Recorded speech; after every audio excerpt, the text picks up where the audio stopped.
بسم الله الرحمن الرحیم.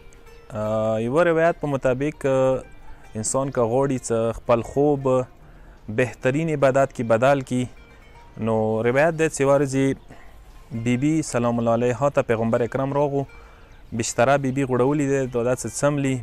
پیغمبر ورته ویي چې لورې زهرا غواړې چې زه داسې عملونه درته وښیم چې تا د خوب عظیم عبادت کې بدل شي او خوب د حساب شي، چې لکه یو قرآن ختم د کړی وي لمانځه خوب نه مخکې، داسې لکه یوه حج عمره د کړي وي، داسې لکه ټول مؤمنین د نه راضي شوي وي، داسې لکه ټول انبیا د شفیع وګرځېږي. بیبي ورته وایي چې وایه داسې کیدای شي چې تا پروردګار دومره غفور رحیم دی چې دا طریقه یې موږ ته اسانه کړې دی.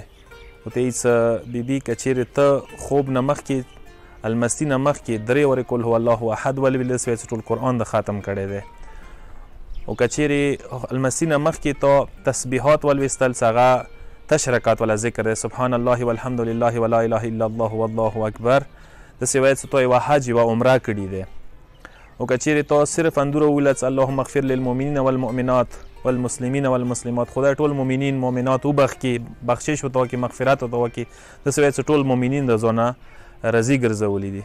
او که چیرې تا صلوات واستولو ټولو انبیاو باندې مسندي طریقې سره اللهم صل علی محمد و آل محمد، اللهم صل علی جمیع الانبیاء والمرسلین، داسې وایي چې ټول انبیا او مرسلین تا ځان دپاره شفیع وګرځول.